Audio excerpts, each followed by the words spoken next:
तो hello guys, बाकी हनमा season 4 episode 8 की शुरुआत में हम देखते हैं हनेयामा यूजिरो से कहता है मैं बहुत दिनों से बोर हो रहा था और मैं बार बार उबा से भी मारे जा रहा था। तो वही यूजिरो कहता है इसका मतलब तुमने मेरी और बाकी की फाइट देखी थी, जिसपे हनेयामा कहता है उस फाइट को 1 साल हो चुके हैं और हाँ, मैंने भी वो फाइट देखी थी और जब से मैंने वो फाइट देखी है तब से मुझे हर काम में बहुत ही बोर मारे जा रहा है। पर अगर देखा जाए तो तुम्हारी और बाकी की फाइट एक फैमिली प्रॉब्लम थी, लेकिन तुम्हें उसे और भी ज्यादा सताना चाहिए था।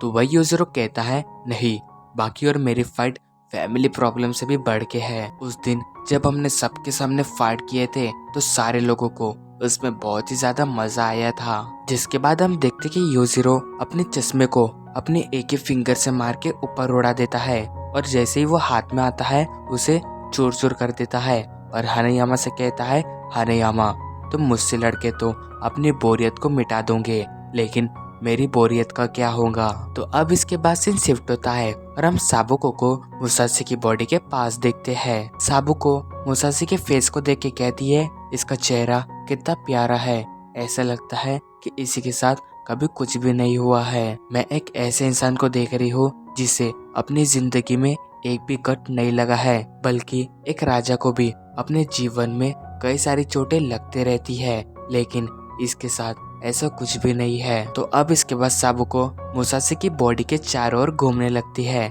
जिसके बाद वो अपने जूते उतार के वहीं पे ही बैठ जाती है। जिसके बाद साबुको मंत्र पढ़ के मुसाशी की आत्मा को अपने बॉडी के अंदर लाने की कोशिश कर रही होती है और वही सारे डॉक्टर बड़ी गौर से ये सब देख रहे होते हैं और वही उनका ध्यान उस मशीन पे भी होता है, मगर उसमें कुछ भी हलचल नहीं दिखाई दे रही होती है। मगर तभी हम देखते कि साबुको एकदम से जंप मारती है और खड़े होके एक तलवारबाज का पोज ले लेती है। हम देखते कि उनकी पोजीशन बिल्कुल मियामोटो मुसाशी की जैसे दिखाई दे रही होती है, जैसे कि मियामोटो मुसाशी की बॉडी की सोल साबुको के बॉडी के अंदर आ चुकी है। हम देखते कि साबुको के चेहरे के एक्सप्रेशंस बदल चुके होते हैं, उसके हाथों में किसी तरह की गैप होती है, जैसे कि वहाँ पे एक तलवार की कमी है। पर वही कुछ डॉक्टरों को लग रहा होता है कि साबुको एक्टिंग कर रही है, लेकिन तभी वहाँ पे तोकुगावा आ जाता है। वो उनसे कहता है लगता है तुम लोगों को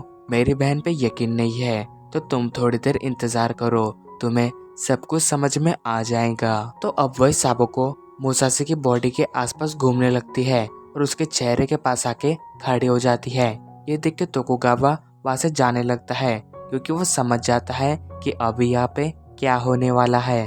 हम देखते कि साबुको मुसाशी के चेहरे को बड़ी गौर से देख रही होती है, पर तभी हम देखते हैं वहाँ पे जो मशीनें रखी होती है उनके अंदर हलचल दिखाई देने लगती है। तो अब वही हम देखते कि साबुको मुसाशी को किस कर लेती है और ये ऐसा वैसा किस नहीं होता, ये जैसे कि कोई सीपीआर दे रहा है वैसा वाला किस होता है। मगर वही जो डॉक्टर तनाका होते हैं वो ये देख के बहुत ही गुस्सा हो जाते हैं और कहते हैं तुम ये क्या कर रही हो, वो जो पर्सन है वो इस दुनिया का सबसे महान स्वॉर्डमैन है, तुम उसके साथ ऐसा नहीं कर सकती। लेकिन तभी तोकुगावा चिल्लाते हुए कहता है तुम सब शांत हो जाओ, मेरी बहन जो कर रही है उसे वो करने दो। तो अब वही साबुको मुसाशी की बॉडी के अंदर उसकी सोल को ढूंढ रही होती है, मगर तभी हम देखते हैं मुसाशी की जो धड़कन होती है वो एकदम से चालू हो जाती है और तभी मियामोटो मुसाशी अपने हाथ को हिलाता है और वही साबुको ये देख के समझ जाती है कि मियामोटो मुसाशी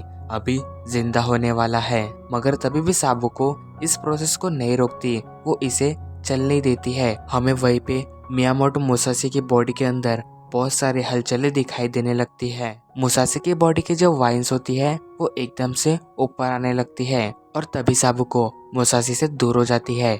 हम देखते हैं कि मुसाशी अपनी आंखें खोल देता है और इसी के साथ हमारा ये एपिसोड एंड होता है। Thank you so much for watching my video.